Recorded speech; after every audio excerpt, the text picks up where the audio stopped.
Listen, in my opinion, this is one of the best matches this kid's had against us, and you know, she hit, I think it's 280, but it's way better than that if you count only the ones that were in system good stuff.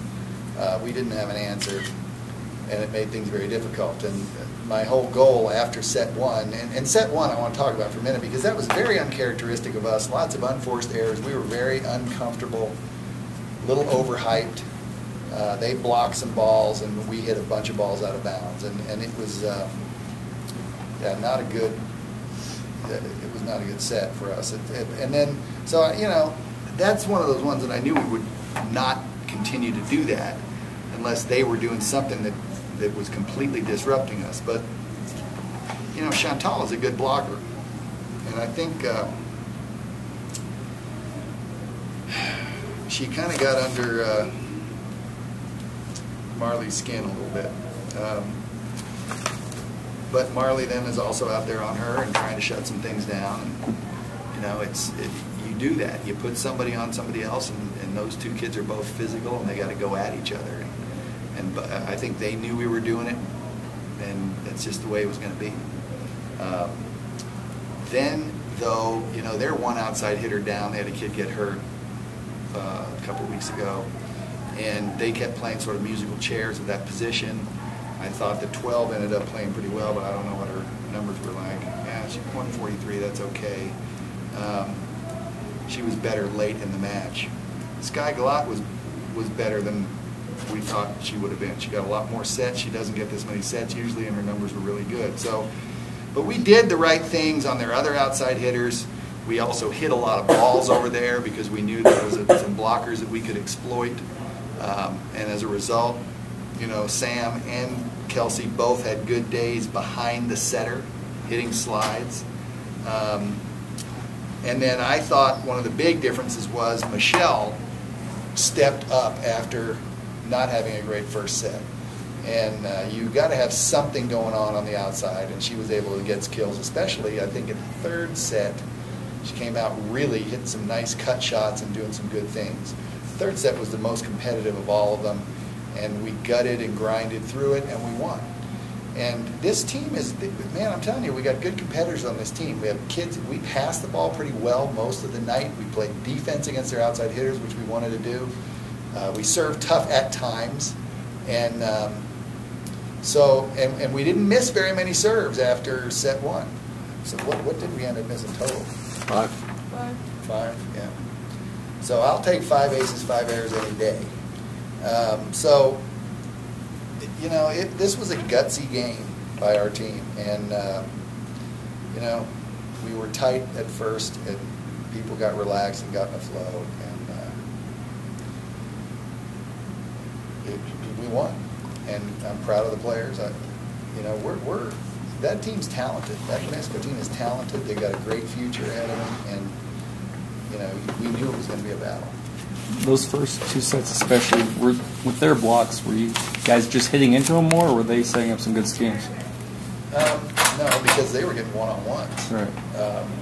That was physicality for them. And then they were scheming against the middles. We did not have the middle of the court like we did when we played them at New Mexico. They made a change and really crammed it in there.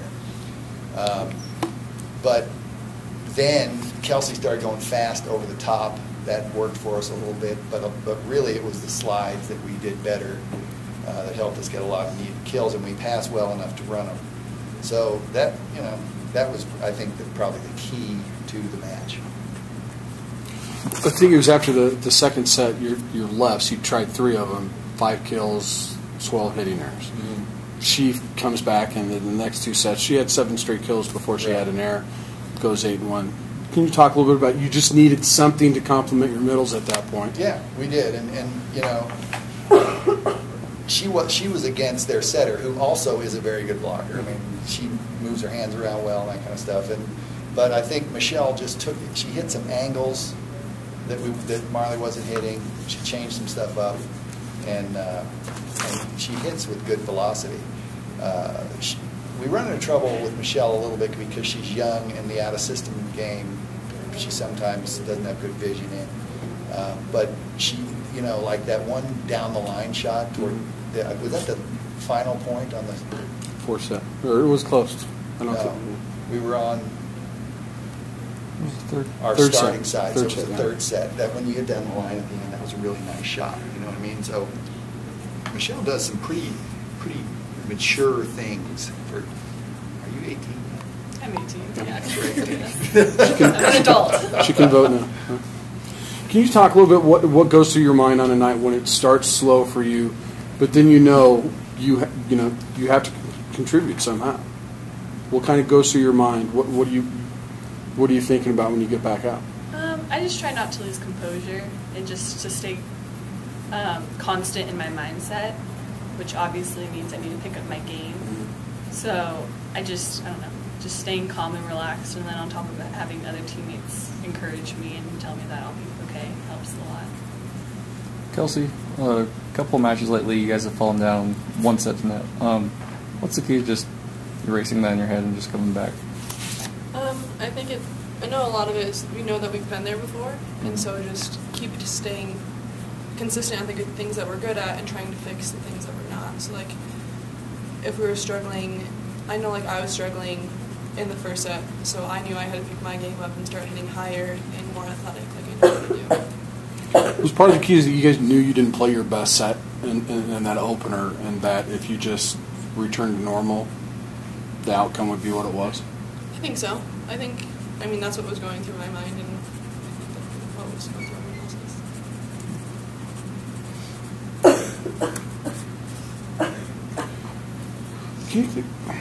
This team, I think last time when I looked at it, they blocked you well. Is there something about the way they play you defensively that gets off that way? Though, towards the end, they only had 1 block, I think, in the final set. Had a bunch in the first. Yeah. But they blocked well against you last time. She's a great blocker, and you know she's just big over there, and you can't hit right into her. And then they got some blocks on our middles because they were doubling, and we were trying some quick transition stuff, and they stuffed some of those. You know, he's a good blocking coach. He knows what to do, and he makes nice adjustments. And you know what they're really good at? Even when you get them one-on-one, they move their hands around well and do some stuff there that will get them blocked. So they're just good at it. You know, it's rarely that we get out blocking them out west, and we did. Is it different for you to feel like, I mean, the free balls seem more dangerous than usual tonight? Just whether you guys weren't hitting as well or they were just getting blocks up? Did the what now? Just free balls across the net that seemed like a good chance to get kills, just whether that was lack of coming to us. Yeah, they seem more dangerous because you weren't able to get as many points off them. Well,